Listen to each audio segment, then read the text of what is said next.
Welcome to this exploration of one of the most unsettling cases ever documented in the history of Taney County, Missouri. Before we dive in, I'd like to invite you to share in the comments where you're tuning in from and the exact time you're hearing this narration. We're genuinely curious about how far and wide these stories reach and at what hours of the day or night they find their listeners. By the time Sheriff Nathaniel Kenny arrived on that chilly November morning in 1846, the wagon tracks leading to the Crenshaw homestead had nearly faded from sight. Frost covered the withered grass of the Ozark hillside, where the modest log cabin stood silently against a backdrop of bare oak trees. According to county records, no one had reported seeing any member of the Crenshaw family for 19 days. It was the postmaster in the nearby settlement of Forsyth who eventually alerted the authorities. After Thomas Crenshaw failed to collect an important letter from his sister in Kentucky for the third week in a row. The strange part wasn't that the Crenshaws had vanished, recalled Benjamin Lacey, the postmaster's assistant, in a statement recorded in 1867. People sometimes went missing in those parts. The hills had a way of swallowing folks. But it was the way Thomas had been acting in the weeks before. Jittery, constantly glancing over his shoulder, and there was that odd mark on his neck that he kept trying to hide with his collar. The Crenshaw property was located roughly 7 miles northeast of Forsyth, the county seat, tucked into a small valley near what is now Bull Creek. The family had arrived from Virginia 3 years earlier, purchasing 80 acres of land from a retiring trapper. Thomas Crenshaw, his wife Margaret, and their 3 children, Abigail, 17, Daniel, 14, and infant Clara, were by all accounts unremarkable settlers. Thomas worked as a cobbler, occasionally traveling to Springfield to sell his goods. Margaret maintained a small vegetable garden and was known to trade preserves with neighboring farms. They kept to themselves, though that wasn't unusual for the area, noted Reverend William Stone of the Forsyth Methodist Church in a parish record, dated December 1846. Margaret attended services irregularly, never with her husband. The children appeared well behaved, though notably quiet. I recall only one instance of hearing the eldest girl speak, and that was to decline communion. What Sheriff Kenny discovered at the Crenshaw homestead that November morning would go on to become the foundation of one of the most disturbing mysteries in Ozark history. The cabin door stood slightly ajar, creaking softly in the autumn wind. Inside, the hearth was cold, the ashes suggesting no fire had been lit for at least 2 weeks. A half-eaten meal sat rotting on the table: cornbread, beans, and what appeared to be venison stew. 5 plates had been set out, though county records indicated the family numbered only 5 in total. Most peculiar was the state of the family's belongings. Their clothing remained folded in trunks. Margaret's prized silver hairbrush, reportedly a wedding gift from her mother, still rested on the bedside table. Thomas's cobbling tools remained neatly organized on his workbench. The family Bible lay open on a small table, with a passage from Proverbs underlined in what appeared to be freshly applied ink. The fear of the Lord is the beginning of wisdom. No family in these parts would willingly leave behind such possessions. Sheriff Kenny wrote in his official report, particularly not their Bible. Something caused the Crenshaws to depart in great haste, or they met with foul play. The initial investigation turned up few clues. Neighbors, the closest living nearly 3 miles away, reported nothing unusual, save for one detail. Jeremiah Branson, whose property bordered the Crenshaw land to the west, claimed to have heard a woman's wailing echoing through the hills roughly 2 weeks before the abandoned homestead was discovered. He thought it was a mountain lion at first, Branson stated, but no cat cries, quite like a woman in despair. What made the disappearance particularly troubling was the discovery of the family's only horse, still in the small stable behind the cabin. The animal was thin but alive, suggesting someone had at least tried to provide it with minimal care before leaving. How the family could have traveled far without their horse remained unexplained. The most plausible theory, that they had been picked up by someone with another means of transport, raised the question: who would have business with the seemingly ordinary Crenshaw family? Sheriff Kenny's investigation extended to the barn and outlying structures on the property. In his official report filed with the Taney County Clerk on November 27, 1846, he noted several peculiarities. The family's cow appeared to have been slaughtered approximately 2 weeks earlier, though in a manner inconsistent with butchering for consumption. The carcass was found in the north field, its bones arranged in an unusual configuration. Dr. Reed, who accompanied our party, could offer no explanation for the pattern. The report continues. In the small cobbler's workshop adjacent to the main cabin, we discovered several leather pieces that Mr. Crenshaw appeared to have been working on prior to his disappearance. The designs are unusual, not typical shoe or boot patterns, but rather elongated shapes resembling gloves or masks. Mr. Fletcher, the tanner from Forsyth, who identified the materials, expressed puzzlement at their purpose.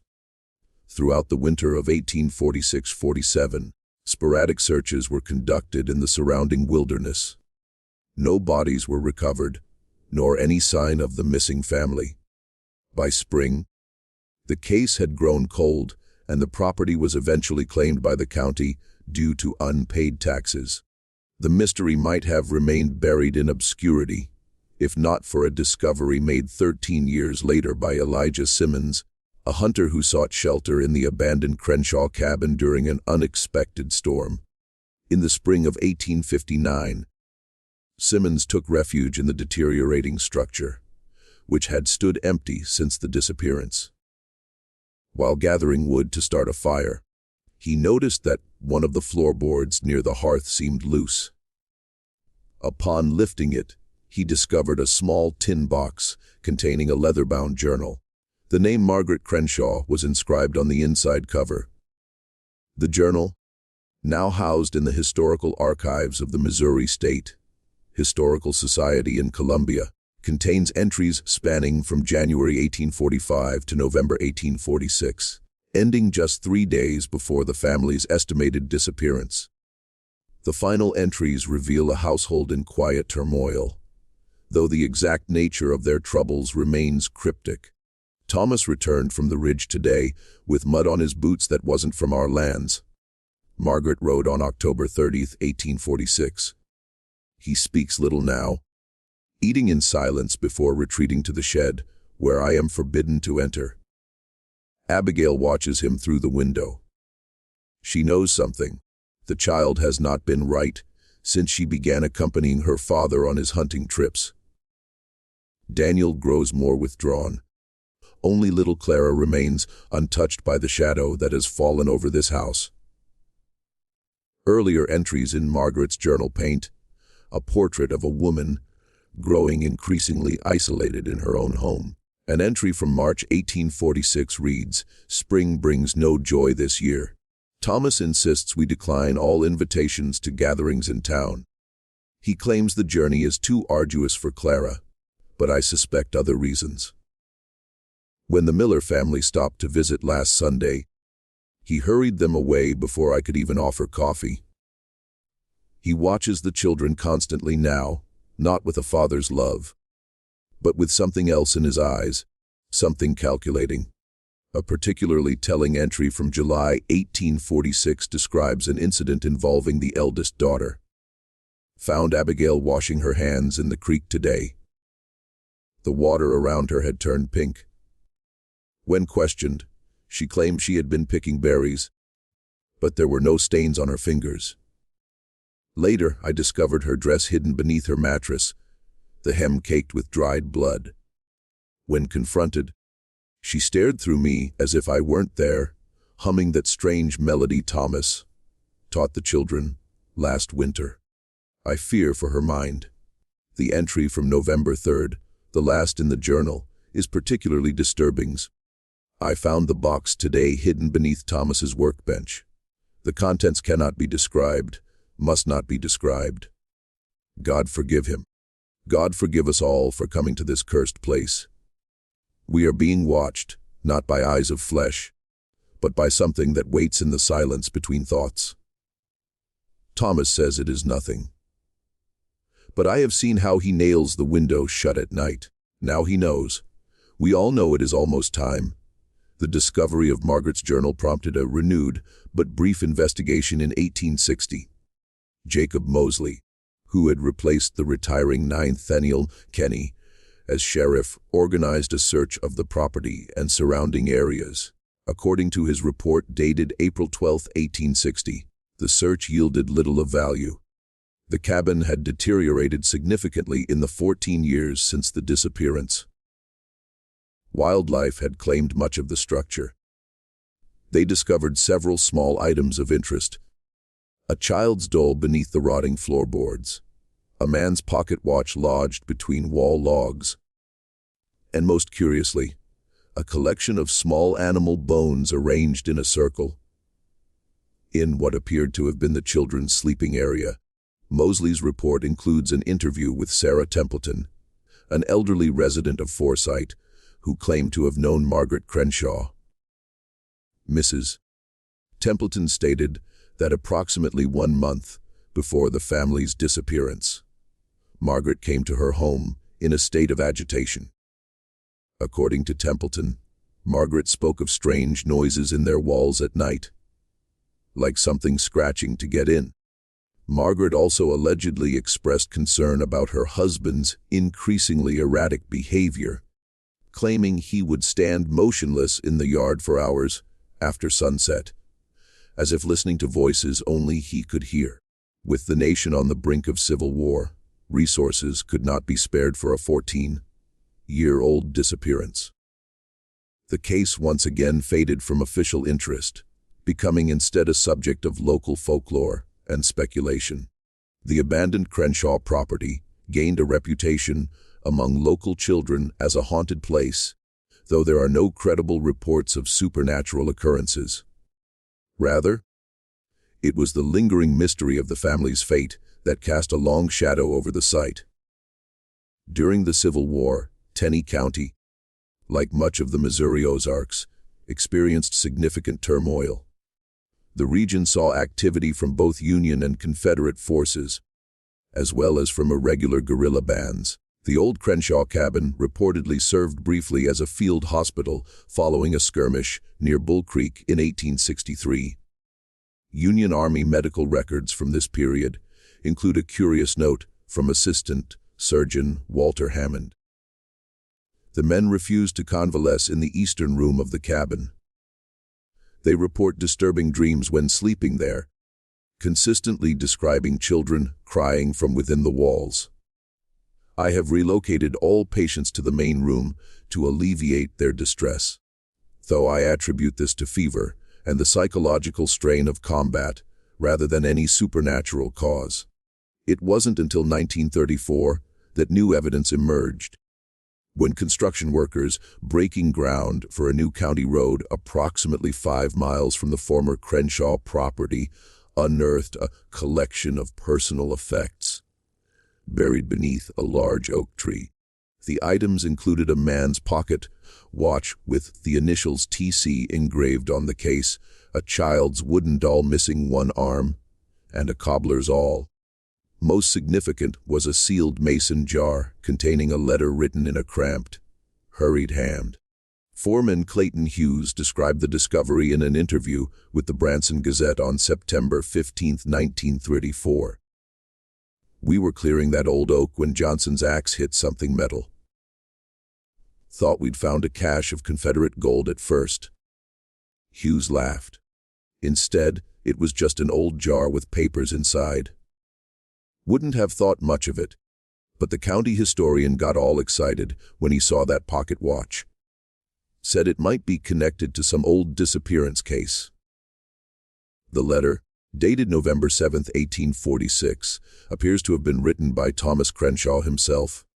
To whoever finds this, we are leaving tonight. There is no choice remaining to us. What dwells in the cave beyond Samson's Ridge has taken notice of us. I believed I could protect my family by providing what it demanded. I was wrong. It wants more than blood and bone now. Margaret says she hears it calling to Clara in the night. We go north toward the territories. Do not follow. If you are reading this, the jar has been disturbed and it will know. It always knows. May God have mercy on your soul as I pray he will have on mine. County historian Everett Phillips, who examined the artifacts in 1934, noted several peculiarities in his analysis. The pocket watch, while clearly belonging to someone with the initials TC, appears to have been deliberately damaged. The face has been scratched repeatedly with a sharp implement, obscuring the numerals.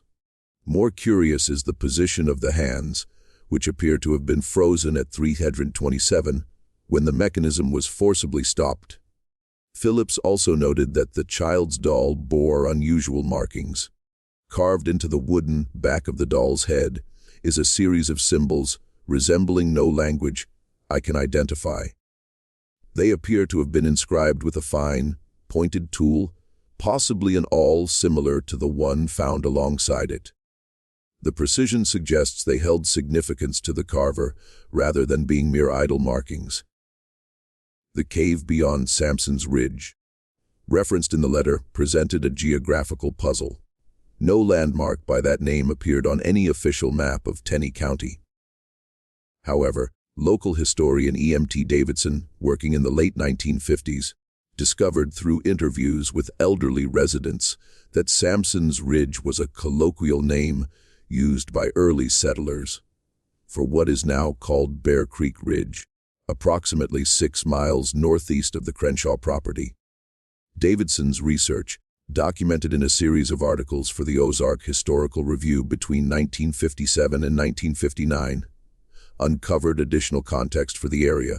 According to local lore, Samson's Ridge earned its name from an early trapper named Samson Leadbetter, who allegedly survived a confrontation with 3 bears on its slopes in 1822.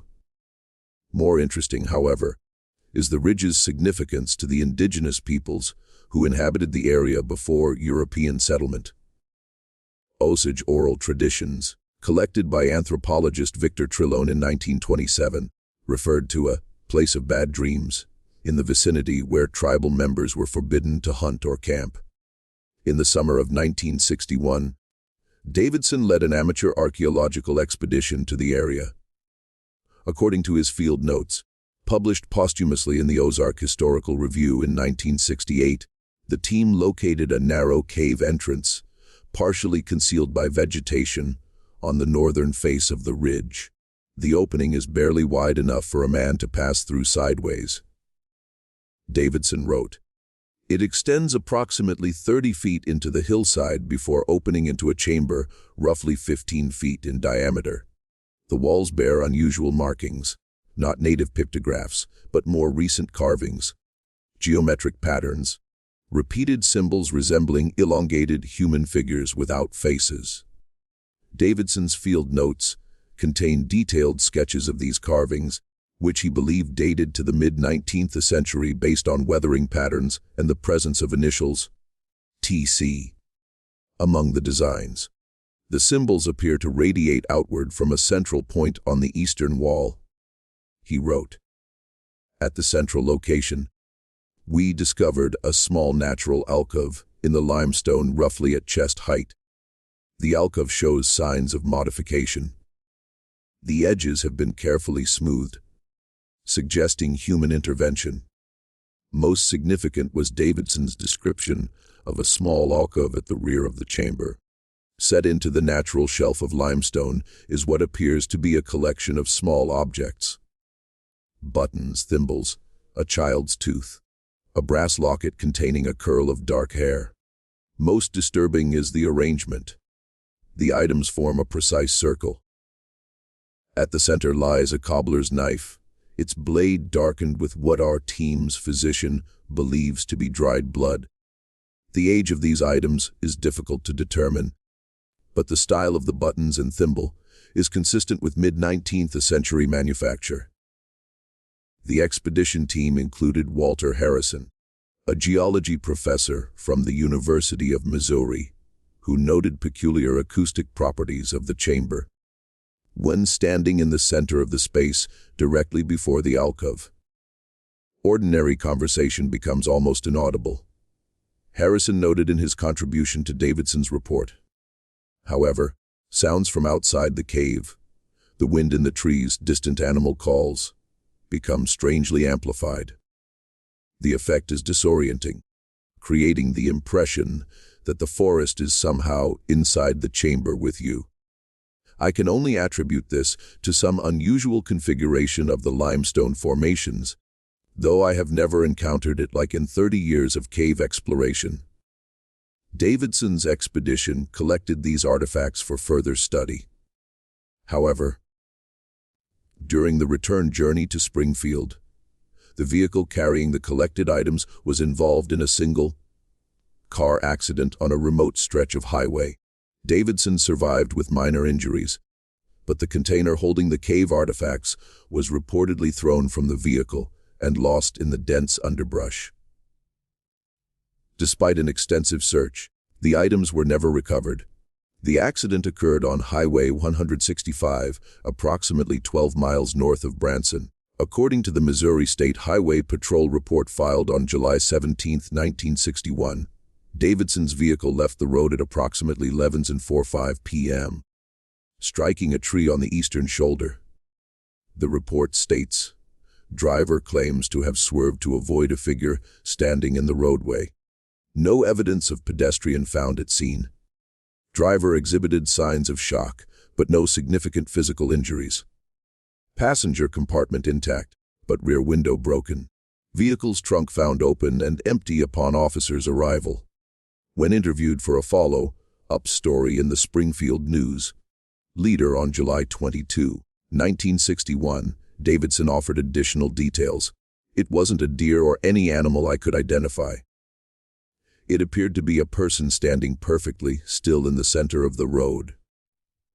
As we approached, it didn't move or respond to the headlights. I swerved at the last moment and lost control. The strangest thing was the silence afterward. No crickets, no nightbirds. Complete stillness, and the feeling of being watched from the tree line.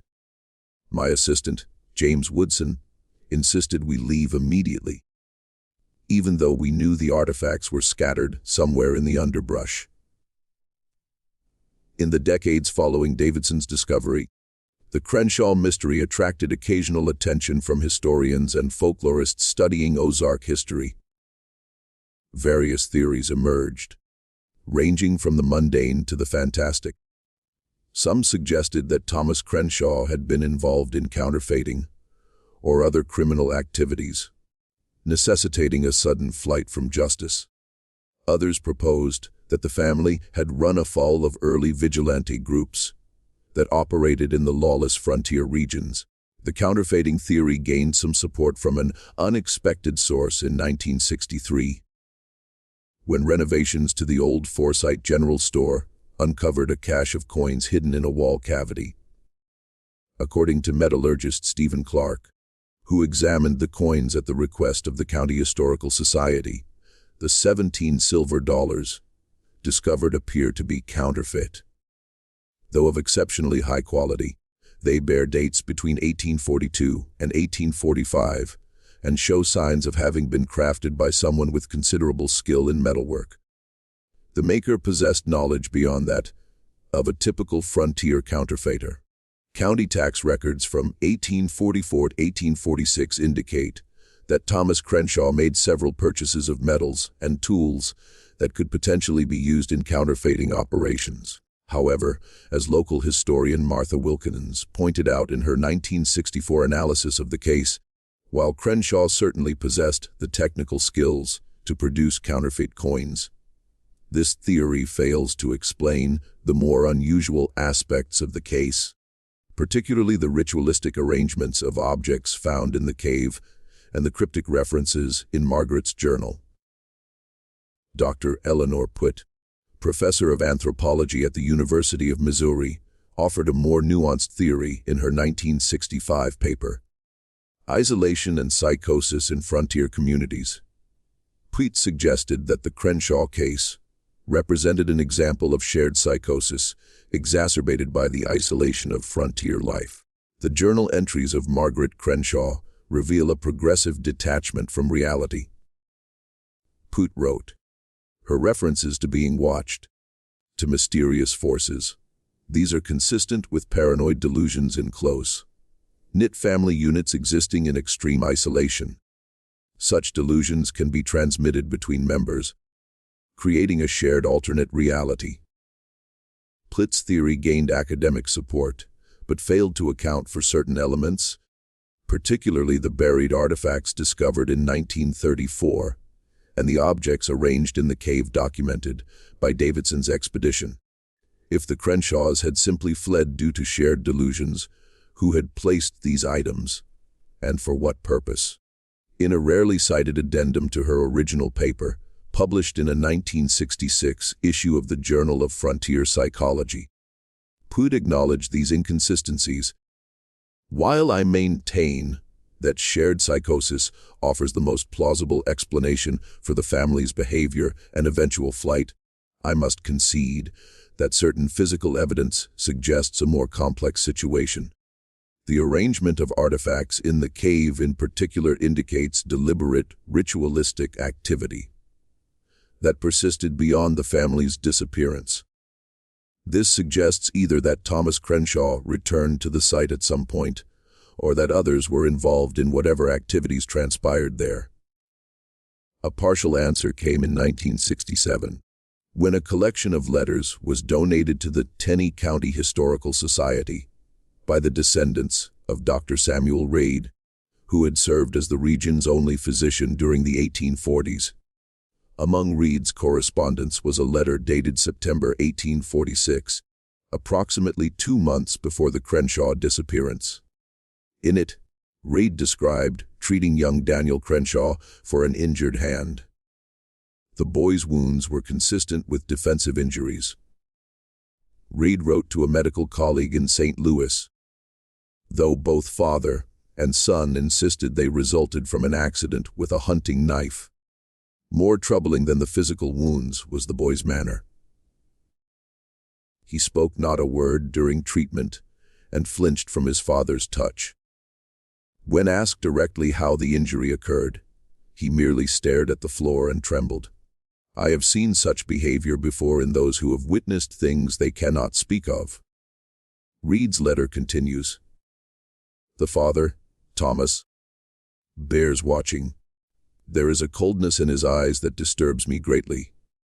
When I suggested the boy remain overnight for observation, Thomas refused with unexpected vehemence. Before departing, the boy whispered something that I could not fully discern, but which sounded like, "He takes them to the dark place." When pressed, he would say no more.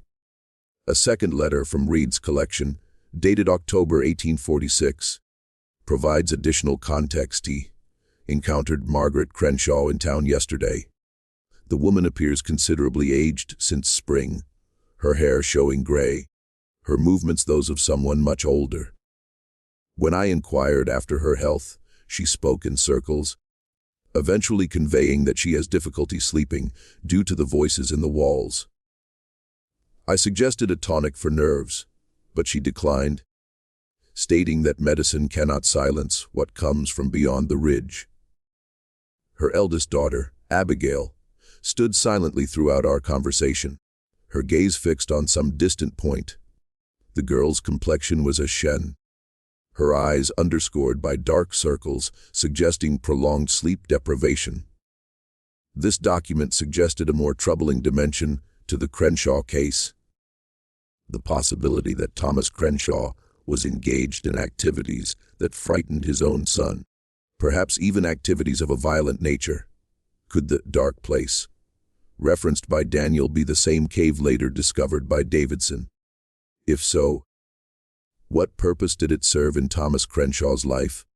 Circumstantial evidence suggesting that Thomas Crenshaw may have been involved in activities of a disturbing nature emerged in 1968, when historian James Woodson, who had accompanied Davidson on the cave expedition 7 years earlier, published his analysis of Taney County death records from the 1840s. Woodson identified a curious pattern. Between 1843 and 1846, the period when the Crenshaws resided in the county, there were 7 recorded instances of travelers reported missing along the Springfield-Forsyth Road. While such disappearances were not uncommon in frontier regions, the frequency is statistically unusual for a relatively settled area.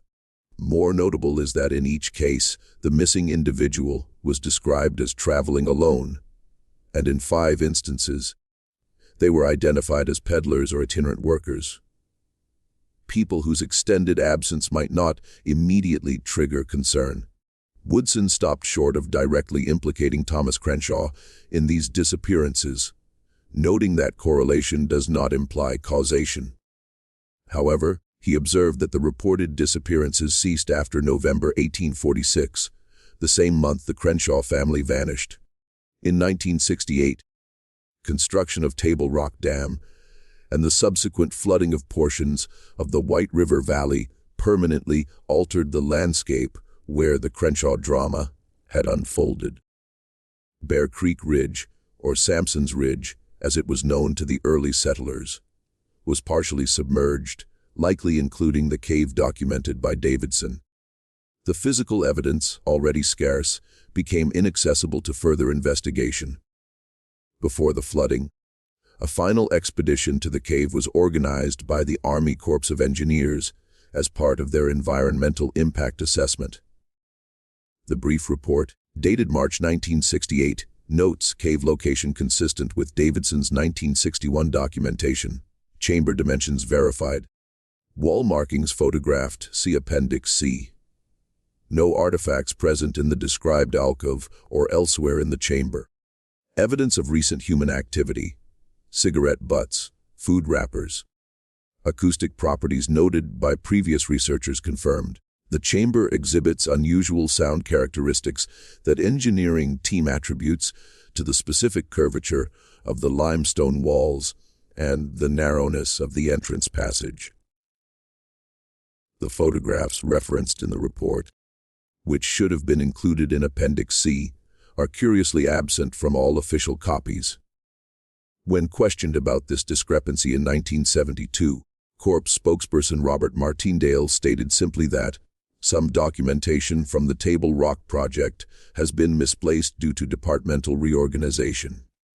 The final piece of the Crenshaw puzzle emerged in 1969, when renovations to the old county courthouse in Forsyth revealed a collection of documents that had been sealed within a wall cavity, presumably during repairs following a fire in 1865.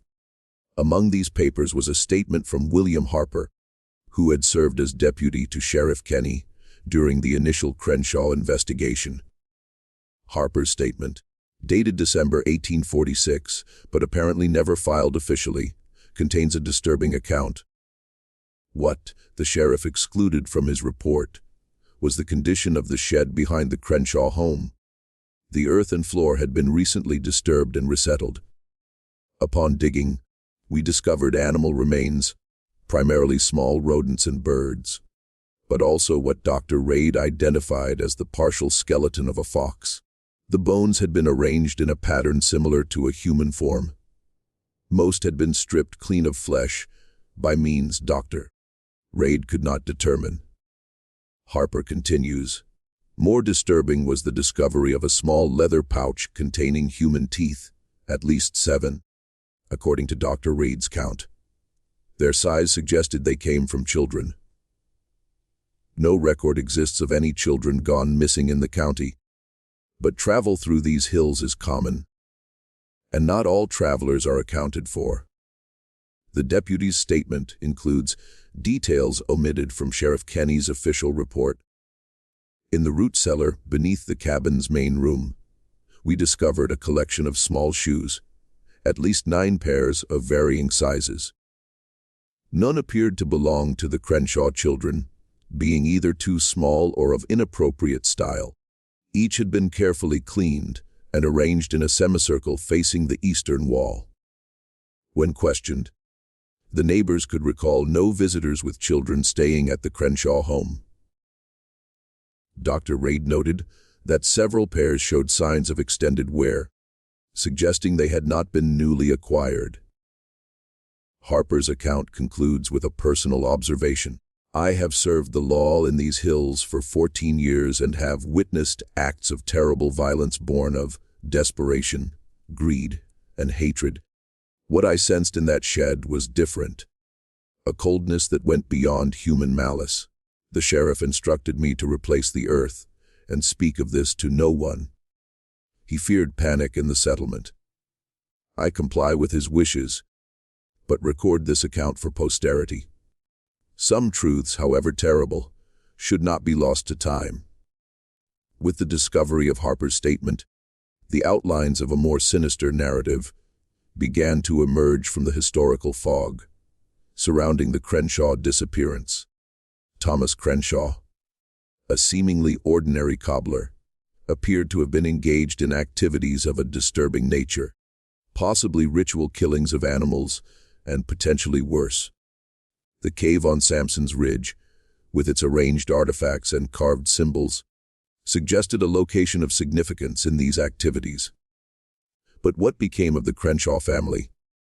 The evidence, fragmentary as it is, points to a rapid flight from their homestead, perhaps as Margaret discovered the true nature of her husband's activities.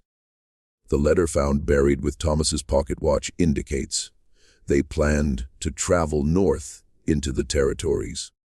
Yet no record exists of the family resettling elsewhere. No death certificates, land purchases, or census records have ever been located for any member of the Crenshaw family after November 1846. A tantalizing clue emerged in 1951, when historian Arthur Pendleton, researching frontier migration patterns at the Kansas Historical Society, discovered a brief reference to a T. Crenshaw in an 1847 ledger from a trading post near what is now Leavenworth, Kansas. The entry, dated February 12, 1847, reads simply, sold to T. Crenshaw, 2 wool blankets, 10 labis flour, 1 hunting knife, ammunition. Paid with silver coins of unusual make. Pendleton noted the coincidence in a footnote to his paper on westward migration, but pursued the matter no further. In 1953, a land claim filed in the Washington Territory, now part of Oregon, was discovered bearing the signature of a Thomas C. The claim, dated 1848, was for 160 acres near the Columbia River. Local historian Evelyn Marsh, who uncovered the document while researching early settlements, noted similarities between this signature and that of Thomas Crenshaw on his original Taney County land purchase. However, the claim was apparently abandoned after initial filing, as no subsequent documents refer to the property being developed or inhabited. The final chapter of the Crenshaw story may have been written in 1952, when an elderly woman named Clara Wilson died in a nursing home in Tulsa, Oklahoma. Among her personal effects was a small leather-bound Bible with the name Margaret Crenshaw inscribed on the flyleaf. According to nursing home staff, Wilson rarely spoke, but occasionally mentioned growing up in the shadow of evil. When asked about her childhood, she would reportedly grow agitated and repeat the phrase, "Father did what the darkness asked until Mother made us run." Nurse Beatrice Holderman, who cared for Wilson during her final years, provided a statement to the Tulsa World newspaper following the woman's death. Messes. Wilson was prone to nightmares that would leave her screaming about the man with no face and the circle in the stone. On several occasions, she became so distressed that sedation was necessary. During calmer periods, she would sometimes speak of a journey through wilderness as a small child, traveling by night and hiding during the day. She claimed her mother had changed their names and told her never to speak of her father or their former home. Efforts to establish whether Clara Wilson was, in fact, Clara Crenshaw, proved inconclusive. Birth records from the 1840s frontier are notoriously incomplete, and Wilson left no living descendants to provide DNA for comparison. If she was indeed the youngest Crenshaw child, she would have been only an infant at the time of the family's disappearance. Too young to have reliable memories of the events. Could her cryptic statements have been based on stories told to her by her mother or siblings as she grew older? Wilson's personal effects included several items of potential significance to the Crenshaw case. Among these was a hand-carved wooden figure approximately 6 inches tall, depicting a human form with an expressionless, featureless face. The figure's arms were elongated, extending beyond natural proportions. On its base, carved in crude letters, were the initials T.C. Also found among Wilson's possessions was a journal, its pages mostly blank, save for a series of entries spanning from 1925 to 1927. The handwriting, shaky and often difficult to decipher, records a series of dreams or visions. Saw him again last night standing at the foot of my bed. He still has no face, but I know he's smiling. He wants me to remember the words, but I cannot, will not. Mother said to forget, and I have tried, but he finds me in dreams, always saying the same thing. The circle remains unbroken. Today, the location of the Crenshaw homestead lies beneath the waters of Table Rock Lake. Occasionally, during periods of drought, when the water level drops significantly, the stone foundation of the cabin emerges briefly from its watery grave, a momentary reminder of the family whose fate remains shrouded in mystery. In the summer of 1964, following a particularly severe drought, local fisherman Harold Jenkins reported an unusual discovery when the foundation stones became visible. There was something carved into one of the larger stones on what would have been the eastern wall. A circle with strange symbols around it. Reminded me of those pictures of Davidson's cave, drawings that were in the paper a few years back. Gave me an uneasy feeling, like I was looking at something I wasn't meant to see. Visitors to the area sometimes report an unnatural stillness in the coves, near where Sampson's Ridge descends into the lake. Fishermen avoid these waters, claiming the fish there taste wrong. Park rangers dismiss such talk as superstition, pointing out that water quality tests show nothing unusual in the area. Yet the stories persist, passed down through generations of Ozark families. They speak of a presence that lingers in certain remote hollows. Something that watches and waits, something that, according to local legend, occasionally still calls to those who wander too far from the marked trails. Belinda Carver, whose family has lived in the region since the 1830s, shared one such story in an oral history project conducted by the University of Missouri in 1977. My grandfather used to say that when the moon is dark, you can sometimes hear singing coming from beneath the water, where the old Crenshaw place used to be. Not like regular singing, more like chanting in a language that isn't any he ever heard. He said his father told him it was the voice of something that lived in the hills long before white folks came, something that found a willing servant in Thomas Crenshaw. In 1963, historian E.M.T. Davidson, who had led the expedition to the cave 5 years earlier, wrote in his personal journal, "I return again and again to the question, why did Thomas Crenshaw bury that final message? Who did he believe would find it? And why warn them that the discovery would alert eat, whatever it might be? These are the questions that wake me in the night. These are the questions that draw me back to that ridge, even as reason tells me to stay away." Davidson's journal, acquired by the Missouri State Historical Society following his death, contains increasingly troubled entries in the months leading up to his fatal heart attack. June 10, 1966. Dreamed of the cave again last night. In the dream, the symbols on the wall were moving, rearranging themselves, and something was emerging from the alcove. Something that wore a human shape but moved all wrong. It had Thomas Crenshaw's face, but the eyes were empty. It spoke to me in the dream, asking why I had disturbed the circle. I awoke drenched in sweat, the room unnaturally cold despite the summer heat. His final entry, dated July 28, 1966, reads simply, "It knows I'm looking for it. I can feel its attention turning toward me. I will go to the ridge one last time tomorrow to see if the water has revealed the entrance again. If I do not return, let this record stand as warning. Some secrets are buried for a reason."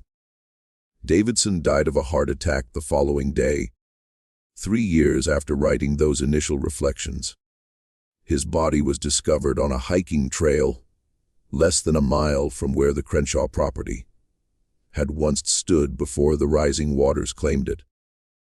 According to the medical examiner's report, Davidson's facial expression was frozen in a mask of extreme terror. The official cause of death was listed as natural causes. James Woodson, who had accompanied Davidson on the original cave expedition and later published his own analysis of the case, offered this reflection in a 1969 interview with the Springfield News.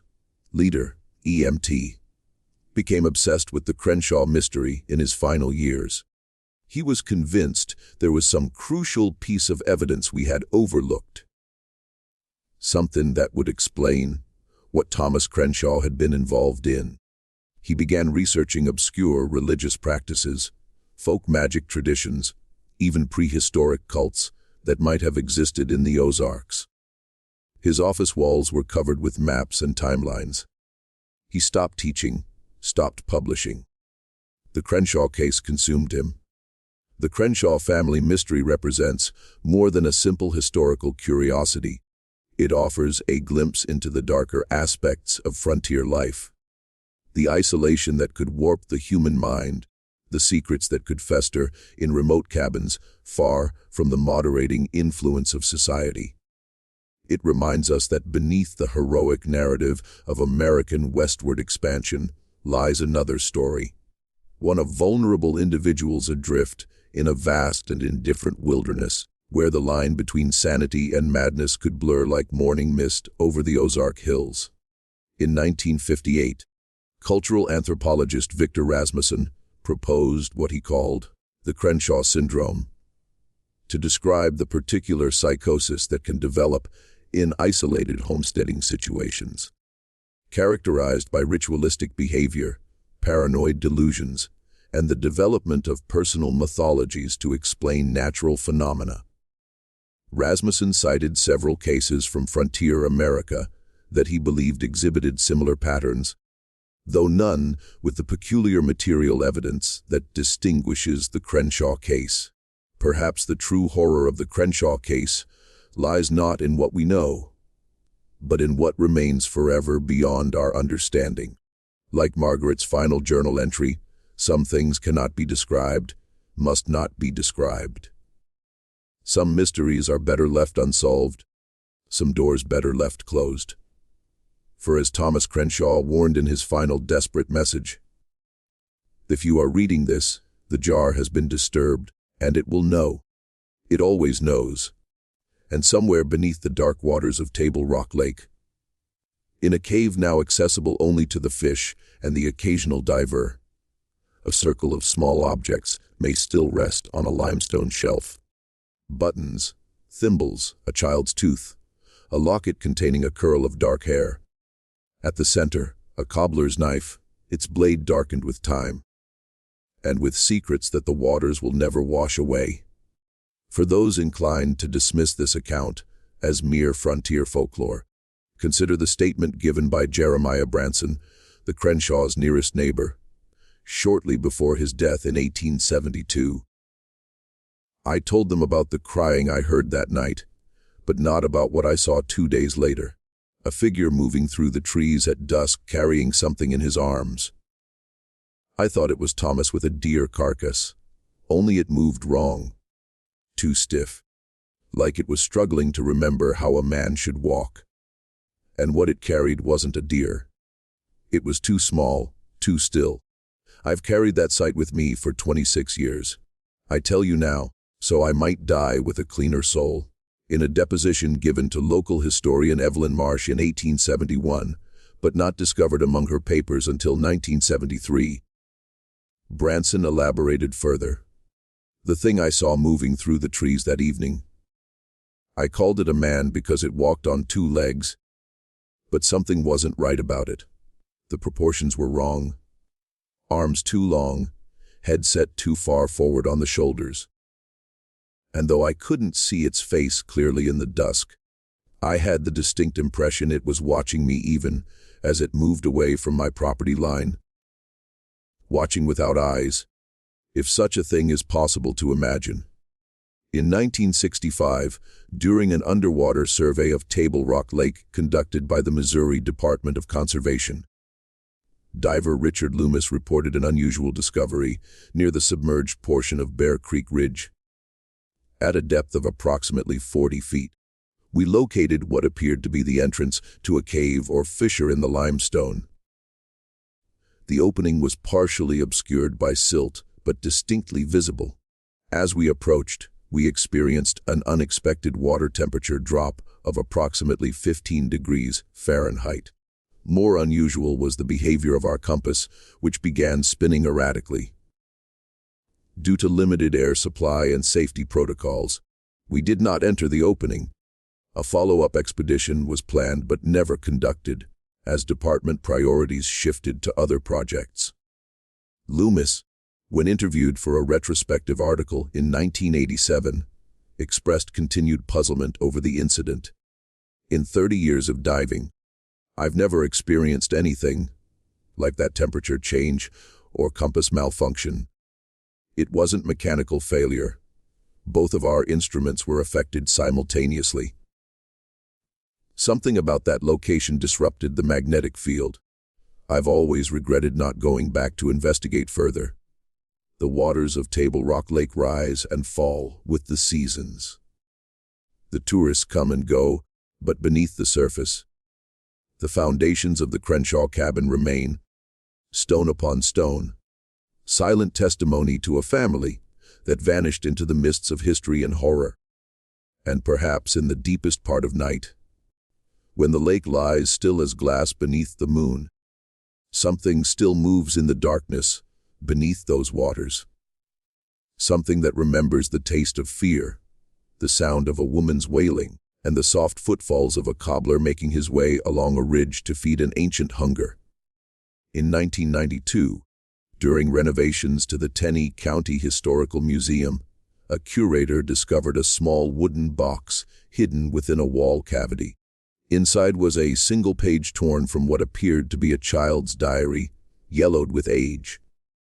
The handwriting, childish but legible, was signed Abigail C. and dated October 17, 1846. Less than a month before the family's disappearance, Father took me to the cave again today. He said I am old enough now to learn the words, the ones that make the shadows in the corner move.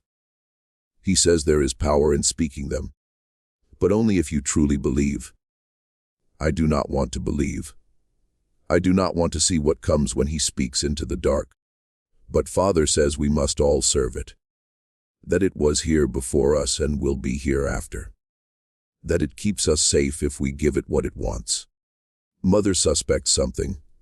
I saw her watching from the trees as we returned. Her face was white as winter. Tonight she asked me where we go on these walks. I said nothing as Father instructed, but I wanted to warn her. To tell her not to look for us, not to follow, not to see what waits in the circle of stones.